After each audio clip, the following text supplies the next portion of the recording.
Now I would like to introduce another key concept in the form of a circuit diagram. And this diagram we will revisit in many forms throughout the semester.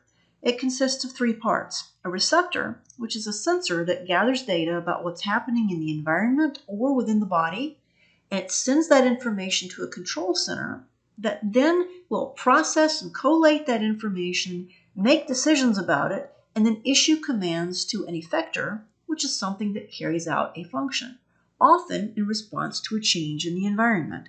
Let's begin by returning to our example of homeostasis.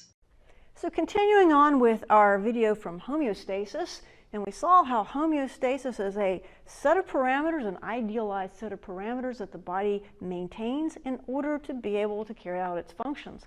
So as we know, we have ideal temperature that the body operates. For a lot of people, the average temperature is about 98.6 or 98.7, yet that temperature value can fluctuate and vary quite a bit throughout the day, throughout the year, and so forth. And while 98.6 or 98 has traditionally been considered the average temperature, we see now that the temperature is actually moving down in the population. So a lot of people's temperatures now are in the 97 range.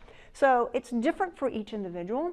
So this is important to note if you're in the clinic and you notice that someone has a fairly low temperature. That is natural.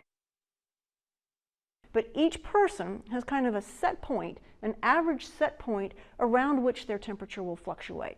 And it might be within a degree or two. And you'll notice that your temperature is typically lower when you wake up in the morning and rises throughout the day.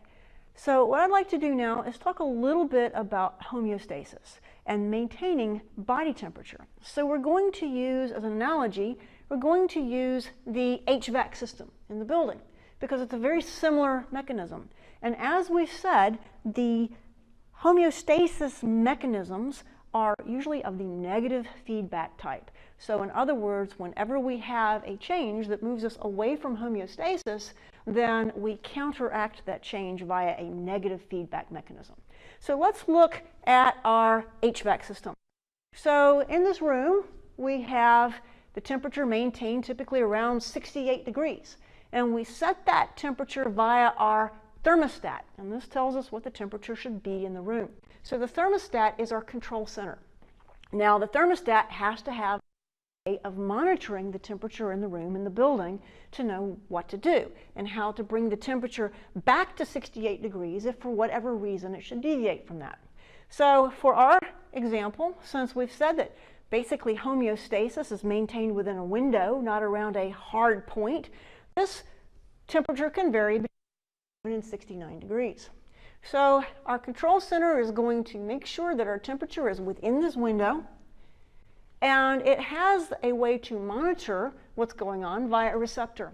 And in this case, this is going to be our thermometer. So we've got thermometers within the building that tell us what the temperature inside the building is. And that thermometer is going to send a signal to the control center. So if the temperature in the building gets outside of our window, then our control center will activate an effector. And the effector is going to be part of our HVAC system, so either our air conditioner or our furnace, depending on the time of year and depending on which way the temperature deviates. So let's just say it's a hot summer day outside, and our temperature in the building when we wake up is 68, and then the sun's streaming in through the windows, and people come in here, and they've got body temperature that warms up the building. So now our inside temperature is going to drift away from 68 degrees more toward 69 and is going to climb. And so the thermometer will send information about the temperature change to the control center, which is our thermostat. The control center will see that, hey, we've got a temperature change here. We have away from homeostasis, so we need to counteract that change. So then the thermostat will activate an effector. In this case, it's going to be our air conditioning. So it will turn the air conditioning on, which will cool the building back down until we're within our window. And then once that has happened, then the control center will shut off the air conditioner. And as long as the temperature is maintained within that window, then there's no further action needed. Now let's just say it's wintertime. And so we've come in here on a cold morning and the temperature has fallen. So now if we have the temperature drift below 67 degrees in here, then the thermostat will sense that because the receptor is sending information about the temperature in the building. So the control center is then going to activate an effector, which in this case is going to be furnace, which is going to heat the room or heat the building until we're back within our window. So these are both negative feedback mechanisms because they're counteracting the change that moved us away from homeostasis. Now, when we look at the regulation of body temperature, it's very, very similar. We have temperature receptors within the body called thermoreceptors. And these thermoreceptors will send information directly to a control center within the brain called the hypothalamus.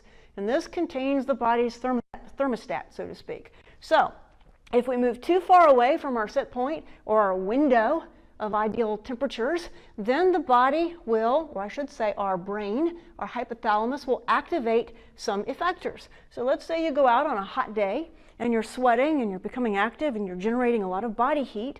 That will be monitored and noted by the receptors, the thermoreceptors in your body. That information will be sent to the hypothalamus, which will see that we have a deviation away from homeostasis, and so it will activate mechanisms to cool the body down. So in this case, we will activate sweat glands in skin.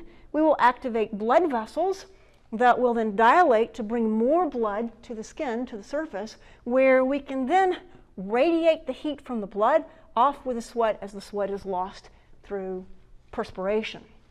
Now let's just say it's a cold day and we go outside and we forgot our coat or what have you, and we walk outside and our body temperature starts to decrease. So that is sensed by our thermoreceptors. Again, the thermoreceptor is our receptor, and that brings in information about what's going on in our body, how it's reacting to our external environment.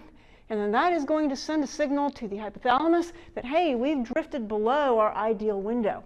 So now the hypothalamus is going to activate skeletal muscles, which will start to shiver. And when they shiver, they generate heat. So that's going to warm up the body. At the same time, it's going to cause constriction of the blood vessels, which draws blood away from the skin and more toward the core, so that we don't lose as much heat and we can hold our heat in toward our body core. So this is an example of negative feedback mechanisms, both in the body and an analogy in just general life when we look at other systems. And we see that they work in very much the same way. This diagram is a very important diagram, and we will see variations of this diagram over and over again throughout the course. So I want to introduce it today, and you'll see it when we talk about the reflex arc and we talk about other systems in the body.